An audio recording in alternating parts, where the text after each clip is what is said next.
judges. It's all on you. Don't leave it to the judges. Don't leave it to the judges. Don't leave it to the judges. Podcast. Get out of it. Welcome back to Don't Leave It to Judges podcast. I'm here with Patty Broken Skull. Patty! Yeah. Does anything work on Zoom anymore? Who knows? Are people still Zooming besides us? They must be, because they're trying to make you pay for it.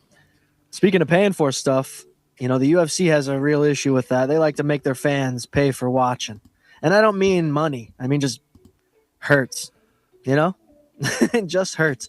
Honestly, this last card, though, before we get into news, just to give you some, to give people a reason to stay. A lot of the fights went opposite of what I thought. Not that I would ever lean heavy one direction, but you can kind of feel that. But these cards specifically, and me and Sam have said this before, noticed it before, the ones that aren't like supposed to be pay-per-views, the fighters seem to give a fuck. Yeah. Like they're, you know what I mean? They're trying to make a name. They're not on the main card, like the card that looks good during the month. They're on the secondary card. So let's fucking show off. And here they did that here. It stinks, but it's good. But it sucks. That makes sense. They got the hunger in them. There you go. Absolutely. And that's what I thought. Like none of these people, I'll remember their names until they're on that fucking card. But by God, they did something special, you know? But what do we got news-wise? Any kind of news here? I'm just reading right here where Brian Ortega's come out and is talking a bunch of shit about Tracy Cortez, how toxic their relationship was. Oh, just jeez. really down on her. And it even is such a non-manly thing to do. He's even talking about how much his mom hated her. Like, come on, dude. Yikes. I mean, to do that in any kind of relationship publicly is gross. You know what I mean? It never looks good. And they keep doing it. They don't stop. Why? Because you're going to get the sympathy from both men and women to a degree, and then you're going to get such shit for both men and women to a degree. Which one outweighs it? You know what I mean? Have you seen where Go ahead. Masvidal went to Turkey and got a hair transplant? Masvidal? Yes. Where did he put it? He has a full head of hair. I know. But he got more transplanted in him. That's insane.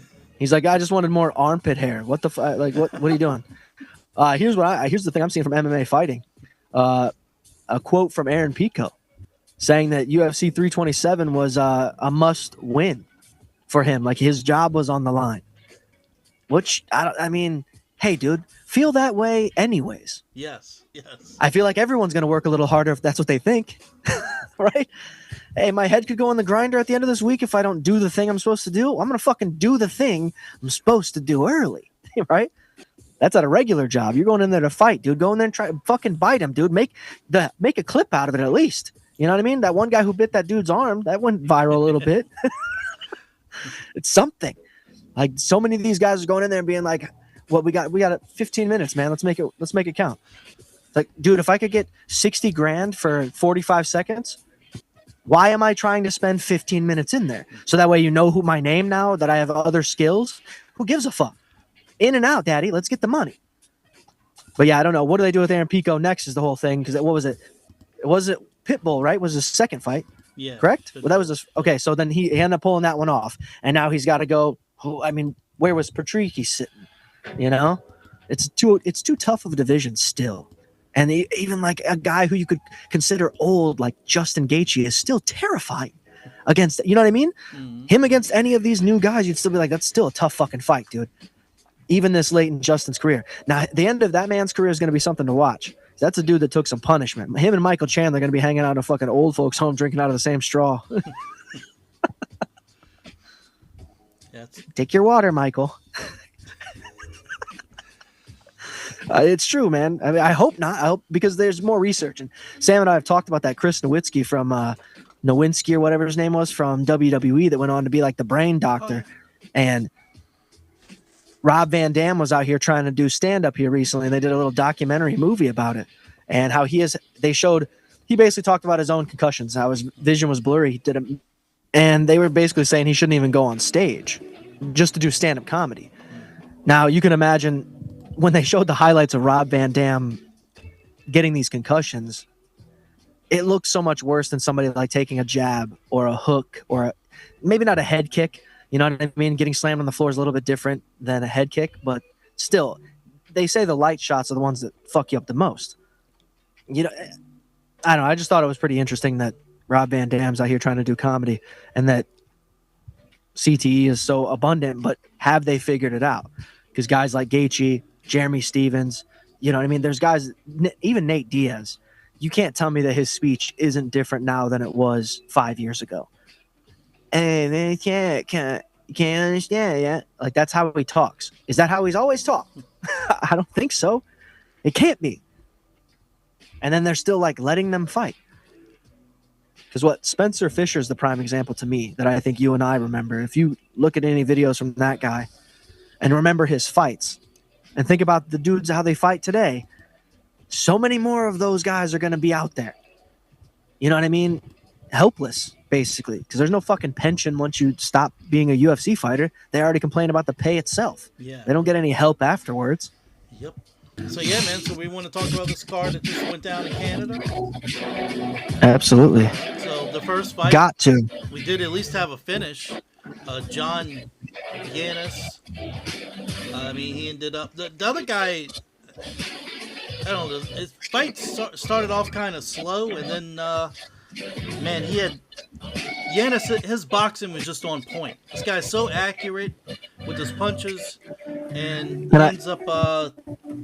I mean, he even had big elbows on the ground at one point, but he ends up getting a first round KO. The man's boxing was on point. Well, here's the best part, Sam, and you know I'm such a rotten motherfucker that I'm going to talk about it. This Siraj guy was like the only guy they were talking about in the commentating booth. You know, they were like, this guy did Canada. He was sick and like he really worked hard to come back and all this stuff. And I'm like, he lost. That is, woo, that's funny. Poor guy. But even Giannis was like, he's a good guy. You know, he's a good guy. You know, too bad I had to upset him. The guy connected on 3 punches the whole fight. So that you gotta love it when shout out to Siraj. I mean, the commentators certainly were on that dick, but you didn't come through, pal. This next fight though, buddy, I don't know why I didn't. Now I do know why, because what, you know, how you gonna remember a name like this? I mean, I should just call him Mark. He's like the one Russian guy with like a normal first name, Mark the Russian. All right, this is that cat from the Contender Series that we remember seeing. That was insane. It was an incredible fight. It was awesome. Both guys literally put everything on the line like you're supposed to. I did not know that was him last week. Okay. Sam does all the research, and I don't even know if that helped him remember this guy or not. But regardless, that guy is still that fucking guy. That's what we learned from this fight. There's nothing has changed. He's still him.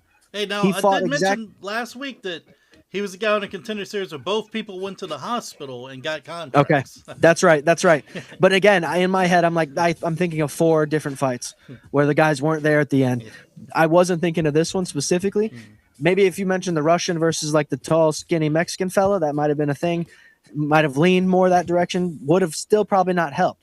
But I really like this guy. Even when we saw him on the Contender Series before the fight, I was like, oh, it's fucking great skill. And then you see them in there doing it. He wasn't even the favorite, if I'm not mistaken.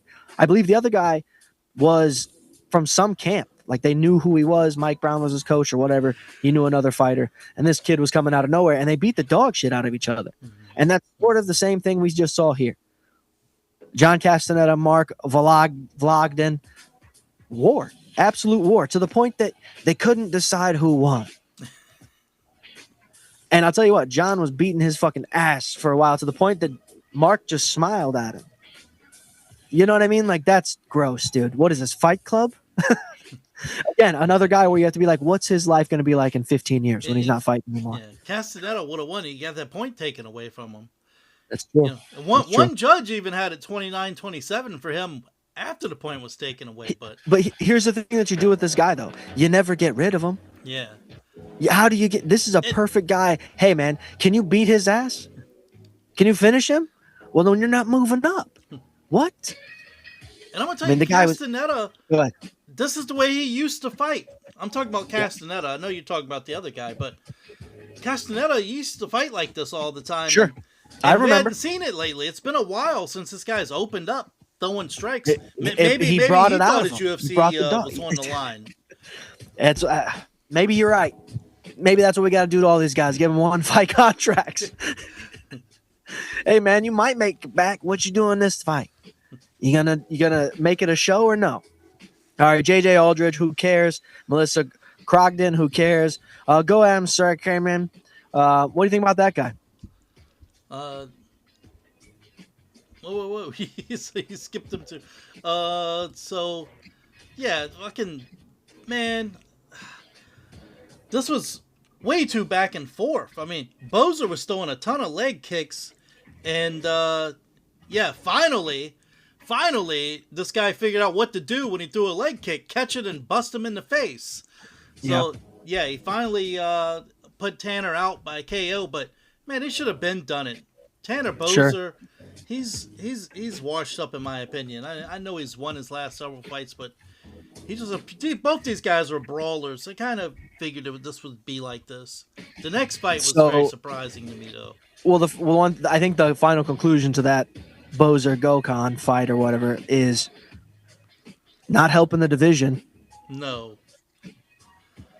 All right, Valentine. I mean, what are they going to do with this guy? We're going to keep him around after he wins one every 5 fights or so? That's that 1 fight contract. That's what I'm talking about. That's the prime candidate. You know, they put him against a Canadian, probably thinking that he's going to get destroyed again. Yeah. I did like that, though. I did like that a lot of the Canadians didn't win. It's pretty funny. Yeah, I would have liked it anywhere, dude. Yeah, Valentine, he decided to take him down early and stayed on him. Ended up pulling off the submission win. Hey, here's what's funny is It's all over. who's he fight next? Trayshawn Gore? It seems like they're right at the, you know what I mean? Like it kind of fits. This Bazooka guy, Barboza, and yeah, this easy.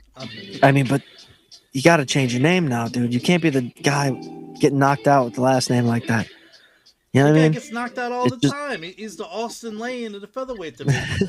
and these guys, this commentary desk, when they show the shot from the commentary desk of them acting surprised, trips me the fuck out, man. Because Austin Lane gets knocked out. Oh my God, he knocked out Austin Lane in the first round. Yeah. You know, when do you stop getting surprised? Like 8, 9 times. It's like Taylor Swift at the whatever music awards. Oh my God, I won! I can't believe I fucking won. This is my 40th award, but I didn't know it was coming. I was clueless. Thanks for the help, guys. Now I can. Also, maybe you just have to get good at fake celebrating. You know, that's hard to do. Is fake being surprised. Yeah, there's a couple of fights that were definitely surprises. What do you think about Gage Young? He didn't pass the test. Actually, that's what I'm saying, dude. He passed the test. Diego Moises wasn't much of a test. He should have destroyed him. He won by decision. So when I say he didn't pass the test, he won the fight by decision. He should be destroying Diego Moises. Diego Moises hasn't been good in a while. Absolutely. You just didn't add anything to your resume, my guy. You're just gonna fight another Thiago Moises next. Moises was on the ground doing the butt scoot. You got to put this guy away. Yep. Another decision, female fight. Jazz Devicious got it. This is the next one I wanted to talk about. This Mandel Nalo, Jai Herbert, dude. Okay, this I did not see coming at all. Surprise. You know, that's what I'm talking about. Straight up surprise. I mean, Mandel was whooping his ass. He was all over him. He was hurting this man, and then Jai just stayed in there. I didn't like how cocky he was afterwards. That was a bit much because it's like, you got lucky. You know you did. You got real fucking lucky because he was eating you up. Here's what I didn't know until I saw the fight. I was going to ask you about this kid, but he's 36. That's what we remember from the Contender Series. He's a 36-year-old dude that got a contract, starting his career basically, right? And he comes in here, and I thought he was tagging him. I was like, he's doing good. He shaved too. maybe to like look younger. But still, Jai Herbert got him, and I believe the only highlights that I saw of Jai Herbert were on somebody else's reel where he's the one getting dropped. Yeah. This guy just got too aggressive. I mean, he had him hurt. It's almost, he's 36, but it's almost like a rookie move. Absolutely. He got him hurt, and he just went after him. He walked him down, and he kept coming, and then he got caught. Well, he got fucking caught. You know what? Maybe it's this too. It's not even just a rookie move per se. It's a rookie UFC move, because that works in these other fucking organizations. You can storm a guy like that after tagging him and finish it. You know what I mean? The UFC guy, he's been there too. He knows that's what's coming. You know what I mean? It's expected. Charles Jourdain, Kyler Phillips, anything here? This surprised me too, because I thought this was going to be Kyler Phillips' time to shine, but Jourdain, I mean, this was a grappling match mostly. And then Jourdain kept throwing that damn flying knee. He was the one taking risk. Yeah. He threw that flying knee like 3-4 times. I don't know why Kyler Phillips couldn't have just been like, all right, from now, he's going to throw this flying knee any second. I'm going to be ready to side sweep, knock the shit out of him. But nah, fuck it. Don't worry about it. Yep. Live to fight another day, I guess, right, fellas? But we are looking forward to Jourdain's brother, so should be next. Mike Malott, Gilbert Burns. I'm glad it happened. This is like the big Canadian that needed to win in Canada. You know what I mean? But again, it's Gilbert Burns who's washed up a bit, sort of a step behind as it is. You should have did it sooner. Again, it doesn't really add much to the resume, especially if you're adding Gilbert's age to it. He was very patient. He waited for his moment to strike. The very opposite of what Nello did. He come flying in and got caught. So all you can hope is that's like a very rookie thing, and his next fight he comes in and he's a little bit more sharp, because Jai Herbert lost. What do you do? That's ugly, he could have bro. easily put him away too. You really could. No shit. Jai was ready to go down. He was like, "Oh, another loss? Great. 12-7, guys. Here I come. 11-7 it would have been." Go ahead, introduce this next card, man. All right, so we are at the Apex, the Meta Apex. UFC Fight Night, Sterling versus Zellel. And Aljamain Sterling. I know you never hear his name, but he's back in between doing his podcast. So we start off with Toledo Alencar versus Julia Palsteri. Alencar is going to work to try to get this fight to the ground. Palsteri usually has trouble against grapplers. She'll have a 6-inch reach advantage. I don't think that does any good when you're backed up against the cage. I think Alencar is just going to be all over. Who cares? Easy. This if you're late to the fight by 20 minutes, you don't have to worry. I will be. By choice. Victor Venezuela versus Max Griffin. Very, very weird pairing here, because Venezuela 14-4. This was guy. He was on the Contender Series back in October. He got destroyed by Michael Oliveira. Oliveira just knocked him out brutally in the second round. And then Oliveira knocked him out and then continued to hit him. But that should have been the last time we ever seen this guy. But he had a fight in Shudo against a guy that was 0-2. And he knocked that guy out, and here he is added to this card. And the reason I bring up Michael Oliveira so many times is because he hasn't even made his UFC debut yet. This guy gets to make his debut before the guy that knocked him out on the Contender Series. Right. It's fucking insane. That's incredible. Well, when you're ready, you're ready. Beating the guy that was 0-2. So Griffin, he's had a storied career. He's 20-12. He's lost his last 2 fights. He hasn't had a win in over 2 years. And his last 2 wins were by split decision. The last time he had a finish, July 2021.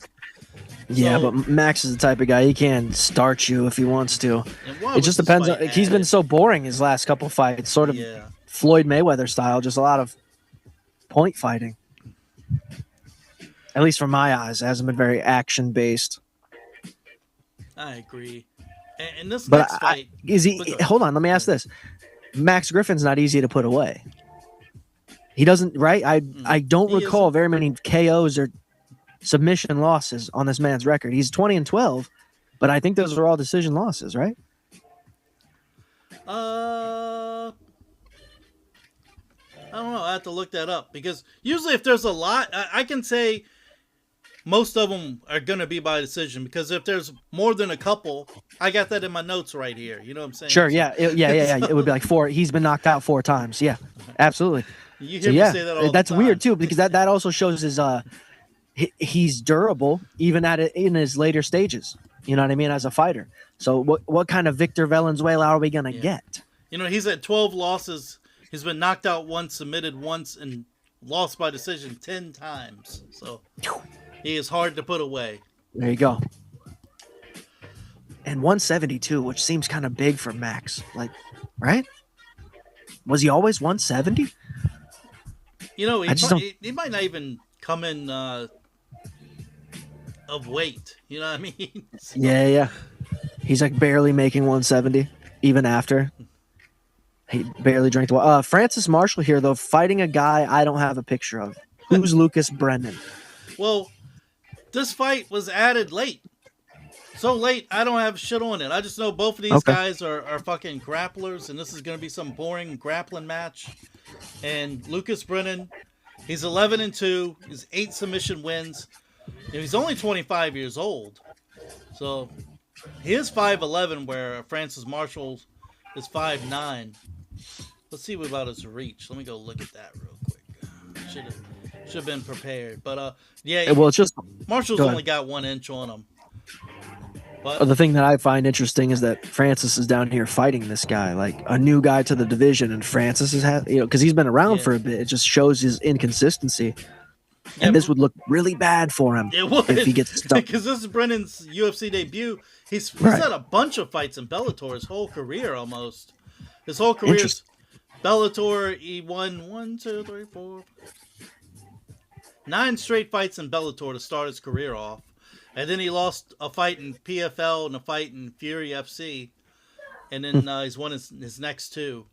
I probably would recognize him if there was a picture. He submitted Joshua Weems in his last fight over in XKO, but I've heard the name Joshua Weems before, pretty sure. Sounds familiar. Yeah. Oh, he was in Game Bread. Okay. And he was in the UFC as well. Hey, speaking of staying ready, man, that's what this next fight has to be. I got Hafel, Philo, Cody Durden. Yeah. So, like Cody's numbers on speed dial at this point, I think. Yeah, I didn't even write anything down about him because it was another guy in the spot, like Lucas Rocha or something I had on here. So Cody Durden, I mean, he's gonna lose this. Come the fuck on, man. But they're like, hey, we're gonna cut you, but oh shit, we do got this spot to fill if you want to jump in. Yeah, I'll jump in.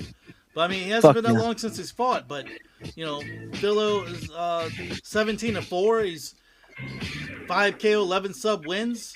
You know, every time we see him, he's always looking to get the fight to the ground. Is he going to get Durden to the ground? I think he probably will. So, Durden, I mean, he's 17-10. We've seen enough of him lately. It's like every other card. And this is one that could backfire too. You know, just no shit. Just like that last fight, Lucas Brennan could. I wouldn't be shocked if he pulled off a win over Francis Marshall. So this would really stop Philo's momentum if he takes a loss to Durden, who just jumped up on the card. Yeah, no shit. You're like, God damn it, that didn't work out. I mean, it does suck too. You're prepared for somebody weeks and weeks and weeks, and then all of a sudden, bam, some other guy is just fucking thrown in here. Yeah, and Durden's. He might not have won that much lately, but he's a tough guy. He's a veteran. That's why we like it. He's a guy that'll step in there too and just fight a guy. Mm-hmm. I don't know what he does. I'll figure it out when I'm in there. You're like, that didn't work. Myra Bueno Silva versus Michelle Montague. So Silva's 10-6. She's got 7 sub wins. You know, she had that fight against Holly Holm where she choked out Holm. And then she had like some Adderall, something in her fucking system, whatever it was, and it was switched to no contest. She hasn't been the same since. She's lost her last 4 fights.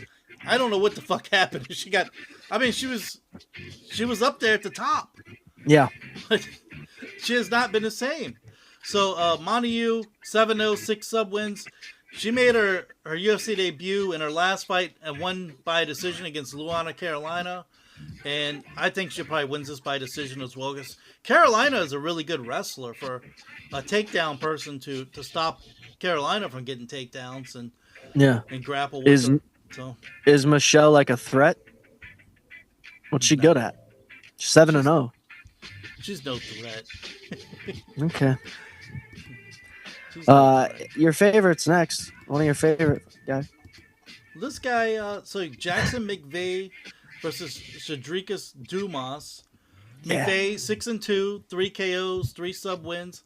He's been submitted twice. You know, he won his first 6 fights, all in the first round. All right. He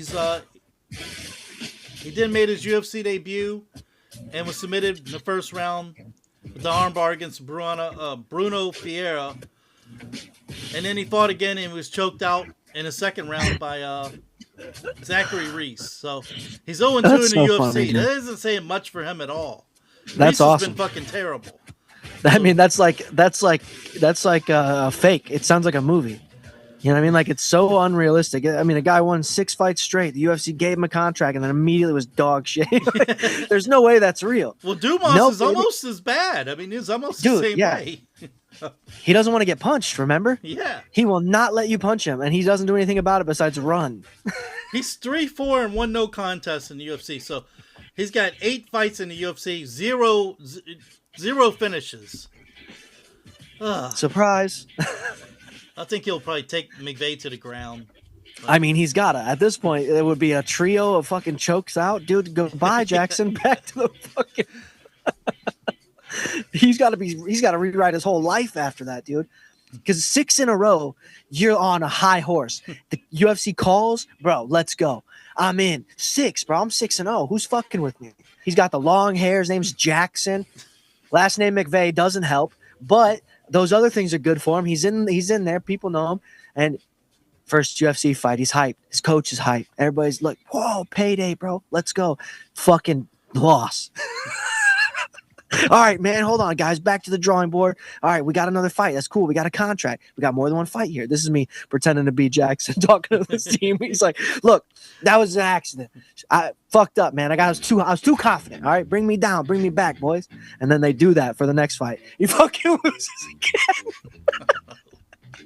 What do you do now? What's the conversation, Sam? Because then what if this one is the third one and you're like, that guy wouldn't even let me hit him. That guy wouldn't let me hit him and it still choked me out, dude. Why didn't we practice? Steve, why didn't we do any grappling this fucking... God damn it. Whole camp? We didn't know nothing? Sorry, guys. I'm stoned. It's what I do. This is what I bring to the show. Sam's got the stats, all right? Bear with me. Cedric Dumas for the win for me. That's hilarious. That's the funniest way it could go. Let's go pull off the win. At DC, if he's there, he'll be very upset about it because he's black guys. He's all fucked up after in the locker room. He's like, man, I really thought I had that one. All right, we got one more fight, guys. I'm gonna turn it around. He's like, most of his team quits. He's coming out this next fight by himself. We lost all confidence in you, Jackson. God damn it! Hey, the UFC, their pocketbook wouldn't know the difference. They'll pay those guys anyway. He's carrying his own bucket, his stool. That's a sight to see. That's some Mike Perry shit almost, you know? You just get AI to give you a game plan these days. How do you beat this guy? Fucking ask Gemini or something. He's chat GPT and he's on Grok. I don't know, dude. He said bite him immediately. Said bite him. Said take out the ref with a steel chair. I don't know. I'm going to try it. All right, we stole off Vieira, Eric McConico. Vieira's 11-4, 9 submission wins. He's lost 2 of his last 3 fights. Bo Nickel knocked him out with a head kick in his last fight. Yeah. McConico 10-4, 4 KO, 3 sub wins. He's been knocked out 4 times, and what they did, they matched him up against a guy that's not going to knock him out. So, yeah. But McConico hasn't showed us anything. He's 1-2 in the UFC. His win was a split decision over Cody Brundage, and there's not much action takes place in his fights. He was knocked out in both his UFC losses, and Yeah, I think Vieira just wins this thing by decision, just grapples with him the whole time. Yeah, that's what he's good at. That's his forte. And I think that's what got him the head kick in that last fight because he didn't want to try to wrestle Bo Nickel. You know what I mean? And it took too long to get to that. If he would have just got to it early, it would have been a little bit of a different fight. But yeah, I think that's what happens here. Sam's spot on. For some reason, UFC loves they seem to love this Marcus Buchecha or whatever I don't even know how you say the guy's. I don't even think it's his real name anyway. This is the guy that's got like 3 different last names. I'm pretty sure against Ryan Spann. So, see, I even got over here Almeida. I fucking put his it's Marcus Almeida is what it should be. But anyways, 5-2-1, and they always fucking talking him up, and he's 1-2-1 in a draw in his last 5 fights. I mean, He lost his UFC debut against Martin Buday. This is a heavyweight division. This guy, someone should be able to come in and do something. But then after that, he had a draw against Kennedy in Chukwi in his last fight. This is a takedown or nothing guy. And this just depends on if Spann can stay on his feet. I'm rooting for Spann. He's got all this UFC experience. Put this guy away, please, Spann. And I rarely root for him. Yeah, no shit. I feel the same way, though. Spann finished this guy off because it wasn't long ago that me and Sam would have liked a guy in the heavyweight division that was good on the ground. Because it was a commodity. It was new. Now you're like, this is so fucking boring. This isn't like Mark Coleman, Frank Mir, Brock Lesnar. You know, this is a guy who just wants to I'm going to rest. I'm not trying to finish this fucking thing. It's a lot of work. So yeah, Ryan Spann for the W. A lot of fights on this. A lot of fighters on this card have some 20 something and 10 record. Yeah. It's real ugly out here. It is. It's a very strange card. Montel Jackson, Raoni Barcelos. Jackson will have a 3-inch height, 8-inch reach advantage. He's 15-3, 8 KO wins.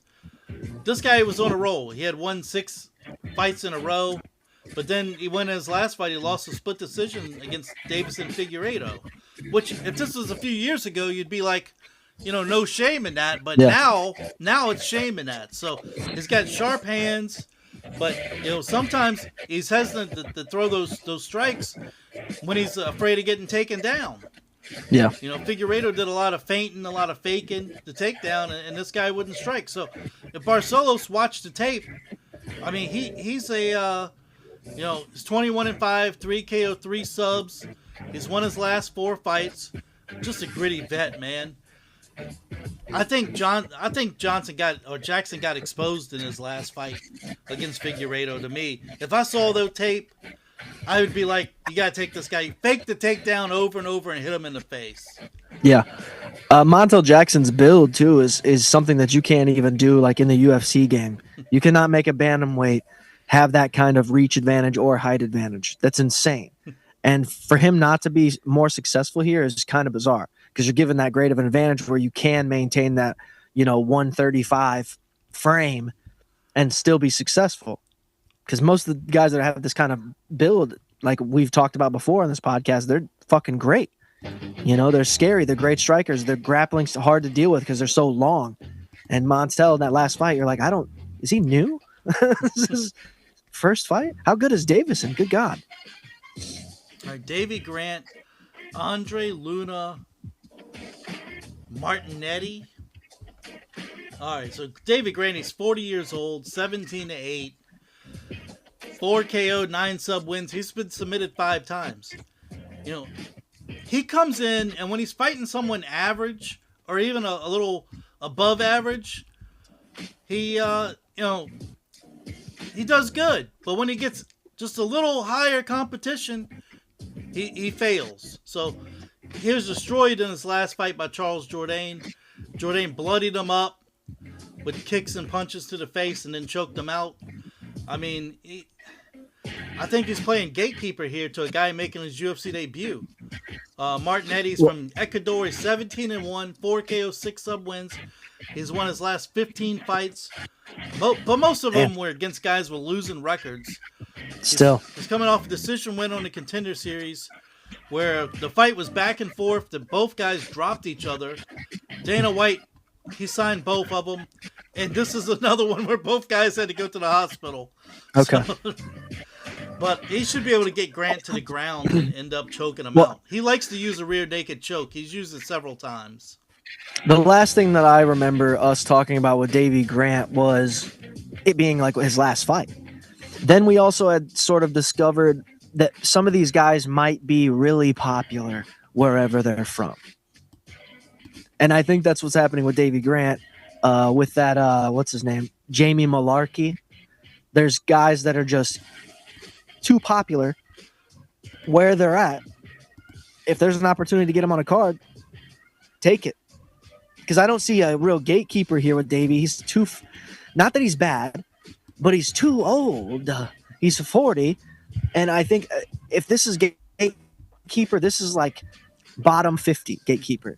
Davey is a guy that's hard to beat, basically, is his sort of thing. You're going to have to kick his fucking ass. Yeah. So by the way, he's not bad. This Martinetti, he's the one that went to the hospital with Mark Velagin.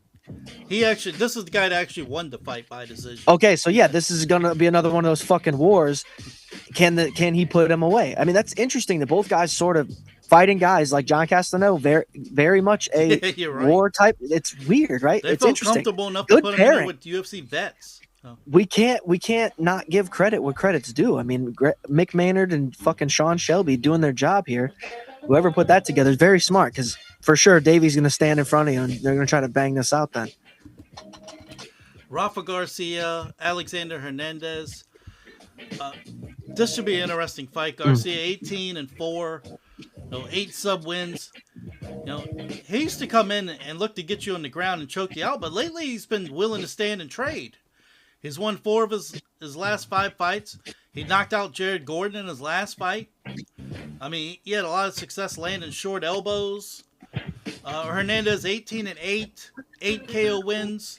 He's been knocked out 3 times. He was on a 4-fight win streak. There was a time he is on a 4-fight win streak. There was a time where he had lost 4 or 5 fights, but now he's going to win those 4 in a row.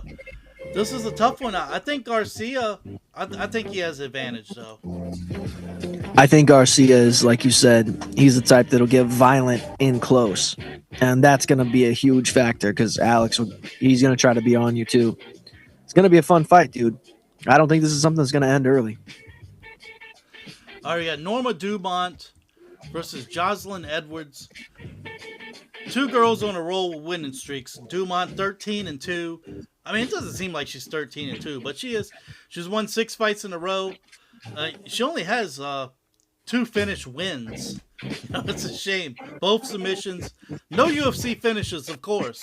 Her last finished win was in September 2017. It's insane. In her last fight against Ketlin Vieira, she won by split decision. Vieira took her down, tried to sub her out, and rounds 2 and 3 are very close. That was in the first one. Edwards 17-6, 8 KO, 4 sub wins. She's won her last 4 fights. All 4 were finishes. I mean, she's like, I don't know what happened to her. She's kind of, what would you say, like revitalized. I mean, she's kind of looking for finish. She's looking to put somebody away. Where it seemed like usually her fights were like, okay, she looks like she's got the build to knock someone out, but she's just toying with the people. She's getting taking her up. time. Yep. Yeah, so there's a little bit of fear. And I think somebody might have just gotten her ear. And I think that's all it would take for somebody in the division to be like, look, it's wide open. It's wide open. If you get on a streak, you're next. That's all you got to do. Put them away. Don't be afraid. They're just as afraid as you. I don't know what it would have took, but she definitely looks like a different fighter in there now.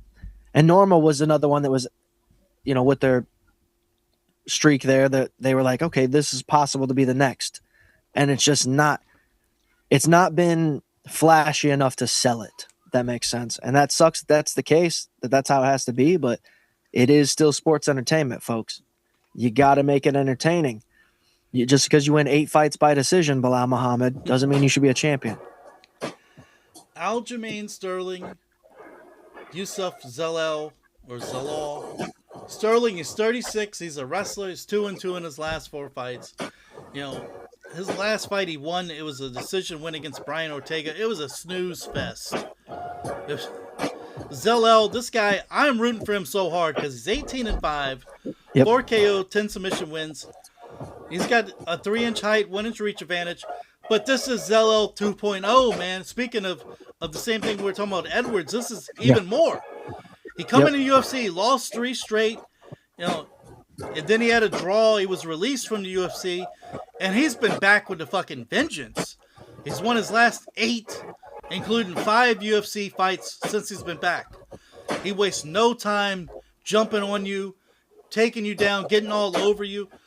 I mean, he beat Josh Emmett with the armbar just over a minute and 38 seconds in his last fight. I mean, I don't know if Sterling can keep this guy. I think he's going to blitz him early. I'm excited for Zellel. I think he's a problem, and I hope he gets up there in the division. I think that Zellel is who Sterling thinks he is still. Because Sterling was known to be able to blitz a little bit. He would get in your face because he would wrestle you. He would grab you up too. So he wasn't afraid to get in your face a little bit. He's going to be missing that step here.